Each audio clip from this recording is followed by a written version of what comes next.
This is a very interesting talk. From where we got the faith? People say you have to believe, you have to believe. I also say you have to believe. So faith is also a gift of God. Faith is a gift of God. Faith God has brought to the world as a gift and given to Abraham or Abraham. But this is another aspect of process of learning. What are the content or what were inside that packet? God gave him a gift. Okay? So consider a big gift God has brought. A big packet. Beautiful wrapping, golden foil wrapping. But we must learn what are the inherent content of the faith. When you open that packet, oh my God, there were many small beautiful packets inside. And you should take one by one, open it. When you open it, inside there are more. That is how it is. We must recognize faith is a gift of God, but at the same time, that gift need to be opened and activated. It is like you have a Samsung 5, Note 5 or a what do you call iPod or iPhone 6, 7. So you have a very latest phone, but you use it only for telephoning. Okay. That means you are not at all utilizing all the applications in the telephone. You give to a 10-year-old boy, he will tuck immediately tell you at least 15 applications in that. Then you will wonder, oh, all these things are possible with this phone. He will open up, first thing he will show you the video games, then so many other games, everything. And you say, all these in the phone? Ah, Mama, you don't know. I know this. See, 17-year-old, he's stopping there. You give to them, they know everything. So, the point is, we have a very good phone, but we don't know the applications in that. It is the same way. We have got the gift of faith, what is given to Abraham. But we don't know more in detail what are the contents and applications, apps in this. That is the right word, applications. Faith have to be applied. We learn applied electronics, applied mathematics, applied chemistry, applied physics, but not applied faith. That's a good idea. I am not a theologian, I have not learned theology, but I am using a applied faith, a practical way. So, this is very interesting. Let us think. I was telling today morning, Abraham was also a man afflicted by the original sin. Correct? When God blessed Abraham, God said to Abraham, I bless you, you will be a blessing. So, now first thing, which is a popular thinking that sin block blessing. This is a popular singing, which is not correct. Okay? Now apply that here. Is it applicable here? Is his original sin is anyway blocking his blessing? No. This is something fundamentally we must understand. At the same time, when I say this, I am not giving you an idea, okay, you do any sin. I am not encouraging to that, because, let me say that, I have already said, once you receive the grace of justification, what is grace? Grace is the divine life participating in your human life, transforming you. Then, in fact, you cannot do sin. You cannot do sin. Many sins will just disappear. As an example, I myself was a chain smoker once upon a time. 30 cigarettes I used to smoke. I wanted to come out of it. I could never do it.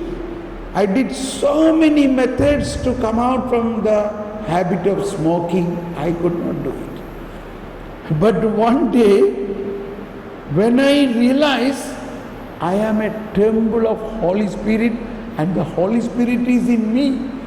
Holy Spirit is in me. Holy Spirit is in me working.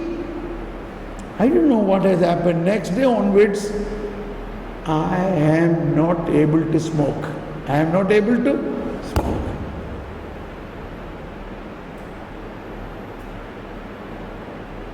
I still remember that sensation. Hey, what's happening to me? I dislike, I hate that smell now. Up to few hours back, this was, it was so joyful thing for me. So there is no taste or joy inherent in the cigarette. It is because of my flesh nature in me. And in that, the Holy Spirit worked, transforming water changed to wine. Like that, many things. But at the same time, I am not fully holy. There are many things yet to be changed. Okay, He will do it in His own time. So I have a full confidence that He will do it. He will do it. So when I say so much things about, don't take it granted that I am encouraging you to do many things. No. We have to understand the truth of the faith. That's why St. Paul say that God the Father wants that all should know the truth. If you know the truth, you are already saved actually. The truth will set you free, not you, the truth. Now, beginning in Abraham. Now I am going to make a little dramatic feel about this Abraham, okay? Oh my God.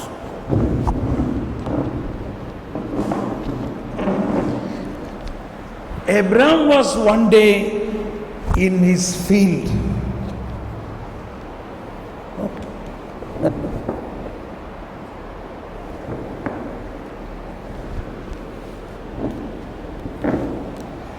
Abraham was one day in his farm or field working hard. Suddenly he heard a voice. Abraham! He looked here and there. He don't find anybody. What? Abraham! He turned around. He don't see anybody. Then he might have said, Who are you? Where are you? He probably ran around here and there. I am your God. God? I have in my home many gods made out of wood, made out of bronze, made out of stones, but they never speak. They have no tongue, they have no... He was in a confusion. God? I never knew a God who is speaking. I have many gods who are stones and things like that. I am your God. I am your God, the creator of heaven and earth. Oh my God. Creator of heaven and earth. Yes. By this time, this voice began to transmit in him the real content of faith, to believe in God, to believe in God. Oh my God. See, I get a very beautiful experience now. Thank you, Jesus. Let us praise God. Thank you, Jesus. Praise you, Jesus. Thank you, Jesus. Hallelujah, hallelujah.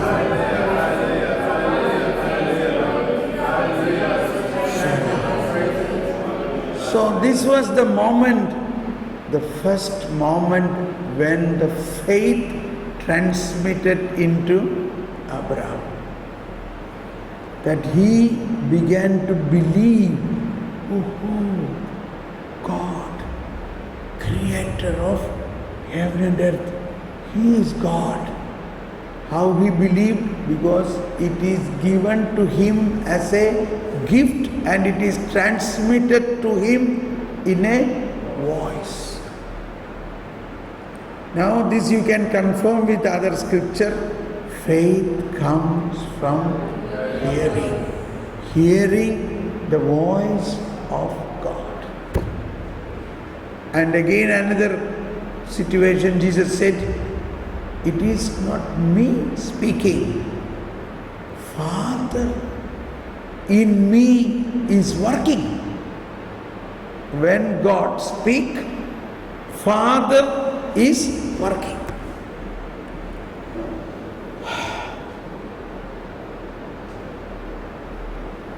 Now when I said this, surely this experience God has given to me might have also given to you.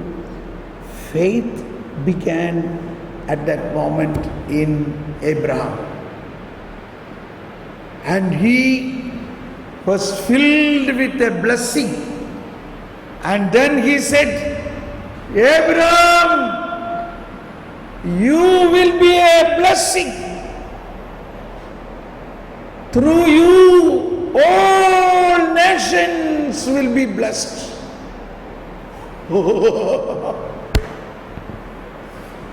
What a joy.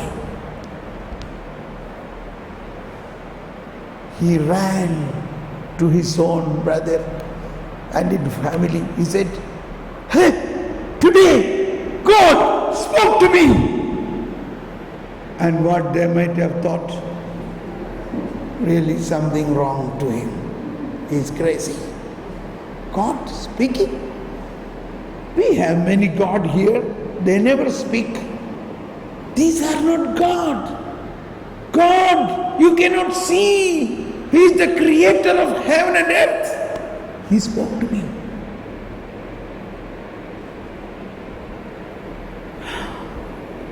And you know what he said?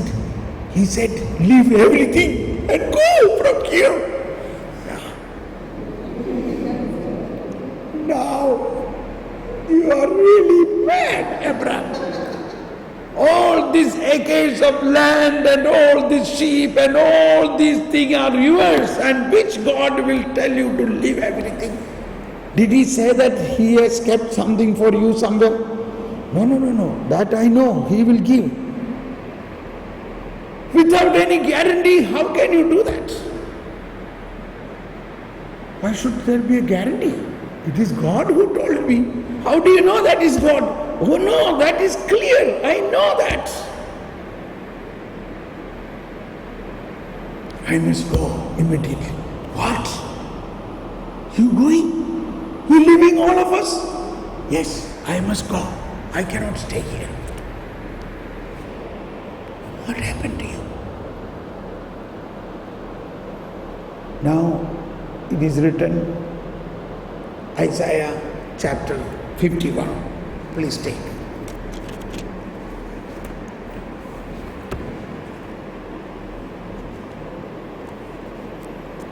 Now Isaiah 42 to 53, they are the servant of God songs about the Messiah's coming.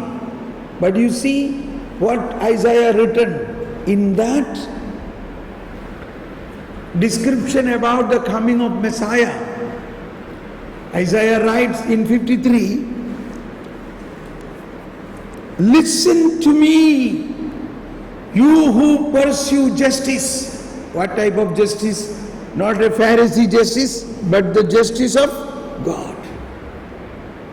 Listen to me, you who pursue justice, who seek the Lord. Look to the rock from which you were hewn, to the quarry from which you were taken. कुछ समझ में आया?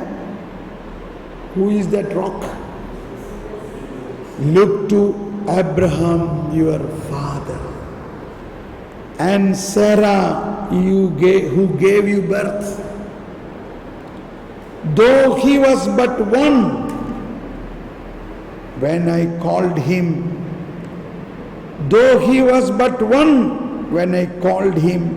I blessed him and made him many. As the Lord shall comfort Zion, shall comfort all her ruins, her wilderness shall wake like Eden. See, all this I was referring to. So, through Isaiah the Lord says, to experience this justice, to understand this new way, you must go back to the origin of faith. Look to the rock. This is the rock which Jesus often referred. Peter, Simon, you are no more Simon.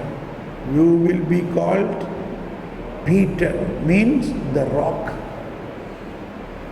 Upon this rock I will build my church. The rock here is the foundation of faith. So God himself made the rock faith in Abraham. And he said, look to the rock from which you are hewn. You are hewn from a rock. Every believer is hewn from a rock. That is Abraham. And you received a birth that is from Sarah. When he was one, I called him. What is the meaning of that? This is very interesting to think. Now we say we are a community of believers. Who are us? We are a community of believers. But at that time there was no community. Who was there? Abraham was alone and not a believer. So he said, I called him when he was alone. That is a beginning of the faith. And now you see the steps, what happens.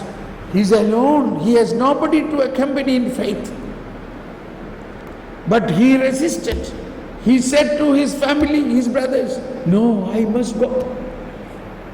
What?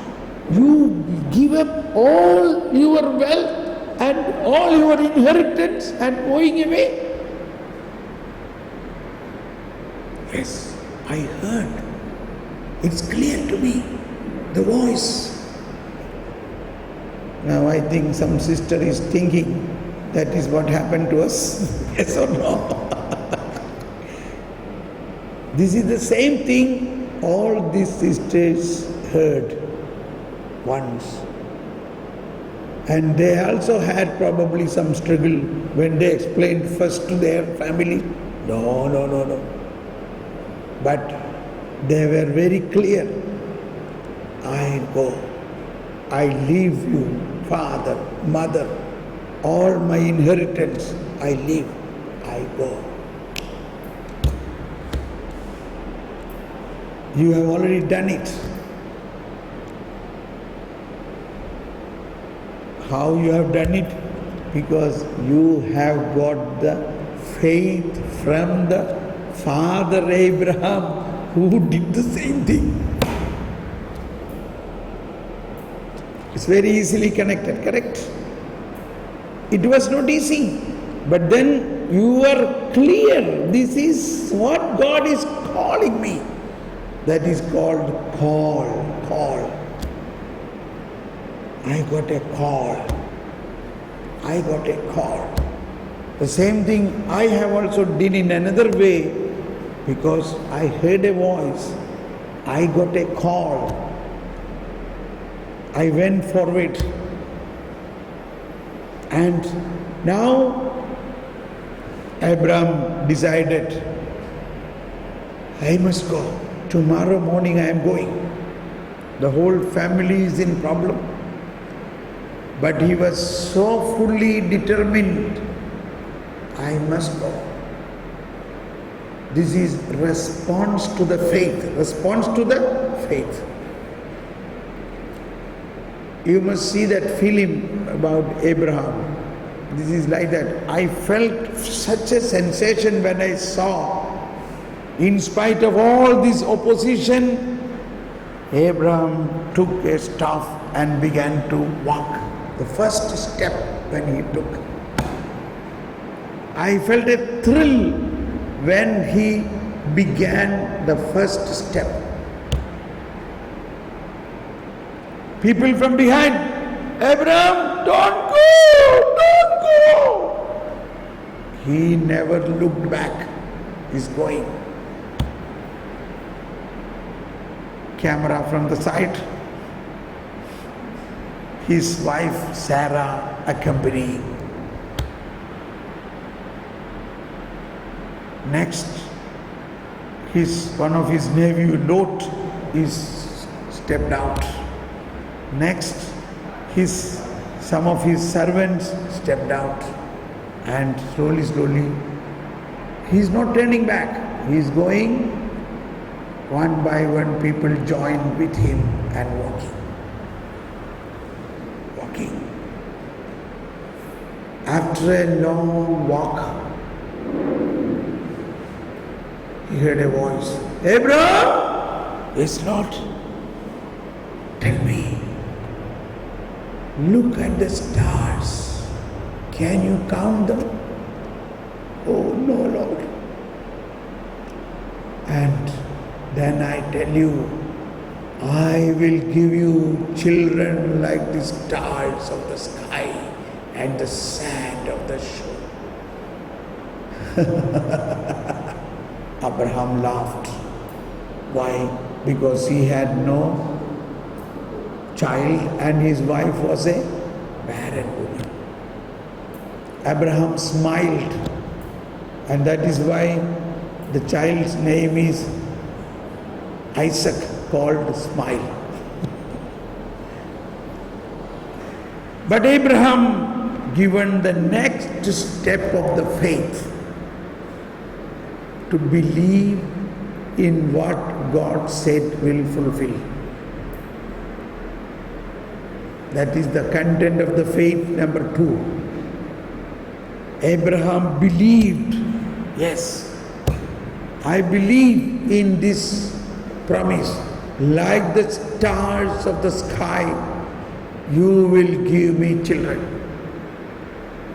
He believed. Why he believed? Can somebody answer now? Why he believed? The answer is, he was given the gift of faith to believe. When the Lord said this, it is given to him that faith. You got the point?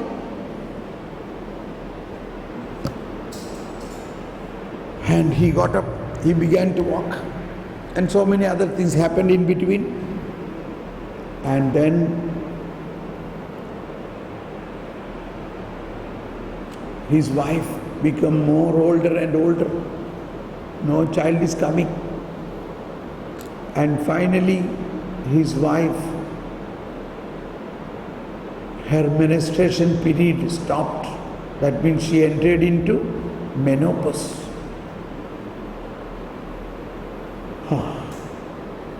Now there is no hope.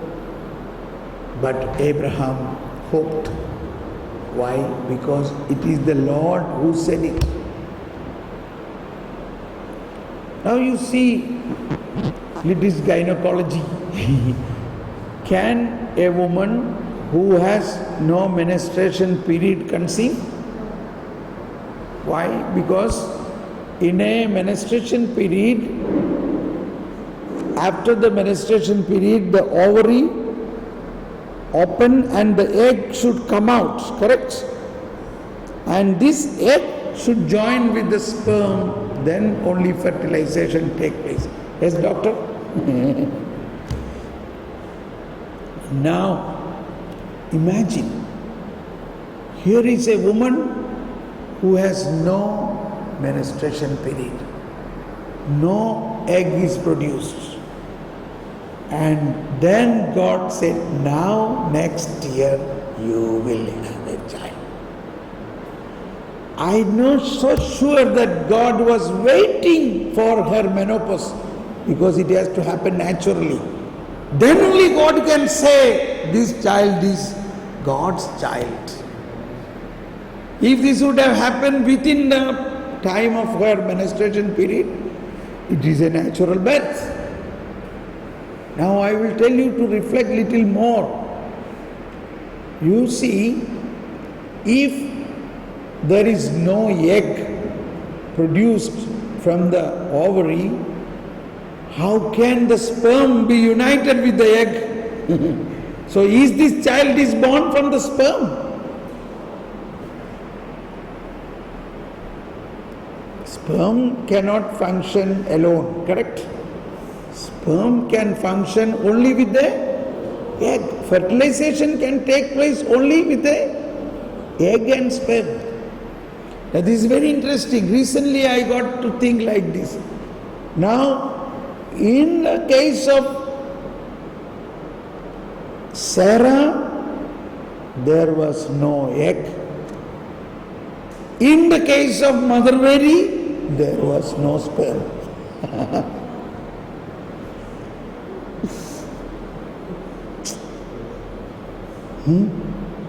So, how can somebody conceive without a sperm? Only with egg, it cannot be possible. So, in both cases, it is a direct intervention of God.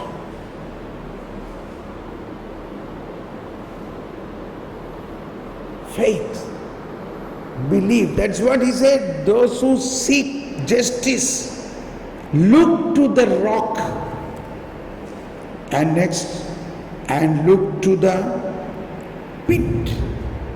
Sarah, who gave you birth.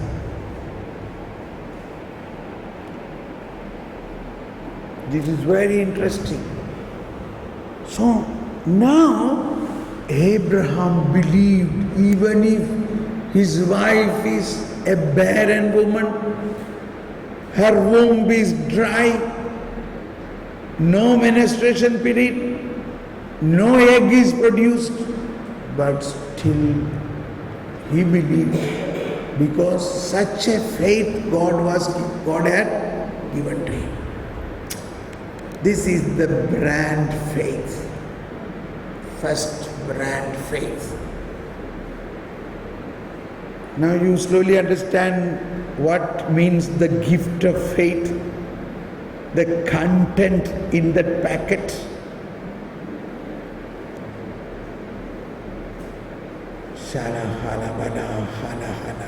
Oh Holy Spirit, we believe that the same faith God has given to us through inheritance.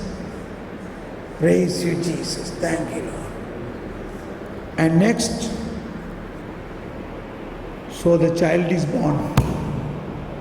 Oh, what a joy, what a blessing. Is this a blessing due to any work of this father and mother? Now comes the justification and righteousness. Righteousness through faith. Blessing through faith, not through any of their bodily intercourse or action. For a child to be born, a man and woman have to do some work. But is this Isaac was born with any of such work of a man and woman? That is what he says, those who seek justice, look to the rock, look to the pit where Sarah comes. So, without any human participation, God's unilateral initiative brings blessing. Desert become Garden of Eden. A dry womb become suddenly a big source of life. Now I said this or not, during the Advent season, we have a series of readings. Many barren women in the Old Testament is shown there. Say, Samson's mother. God, the angel of God told her, she is in old age and she is barren. So those days in Israel, and also these days in now our own area, a woman who has not a child, a married woman who has not a child, it is considered as a very, very not good situation. They are not considered as a blessing. They are considered as very bad. They are humiliated. They are rejected. They are almost sidelined from the society. Recently one woman asked me, brother, somebody invited me to be a godmother for their child, for the baptism. But another family said, no, you have no child. So you are not a blessing. You should not do that. See, I said that is a superstition. Don't think that. They invited you, you go. You are a child of God. It is not your fault if you don't have a child. But people even now believe such things. This was also in Israel. So those females, those wives, waiting, praying so much and not getting a child. They were considered unfruitful. Sorry to say, this was the situation of the old law. From the law, you cannot produce life. So, God told to Samson's mother, I am blessing you. You will bear a child.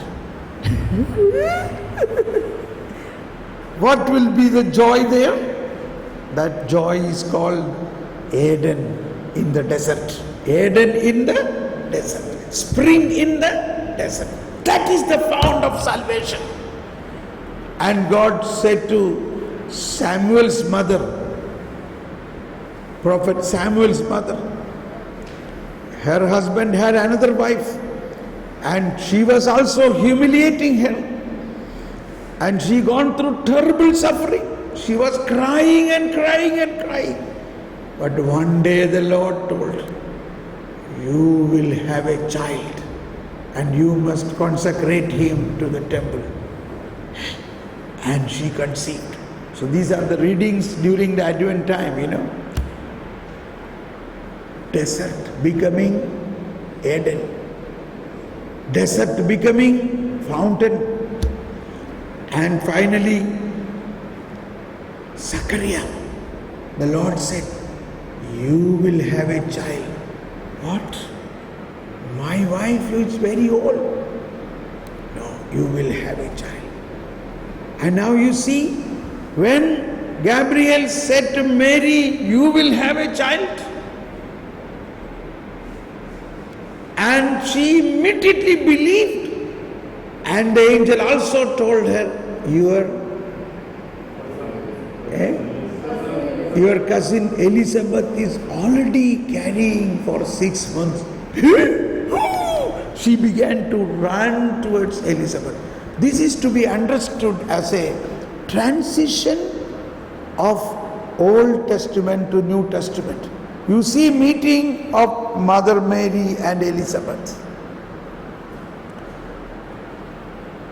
Elizabeth is the Old Testament, the old law. Although they did not believe, still God worked in Elizabeth a child. And now the New Testament coming, Mary. And from Mary the Holy Spirit jumped into Elizabeth, making this both testament in one way connected. A transition from the old to new. So, when Mary was told, you will conceive a child, she might have remembered all these Old Testament incidents that God spoke and they all become pregnant through faith. So she believed. Nothing is impossible for God.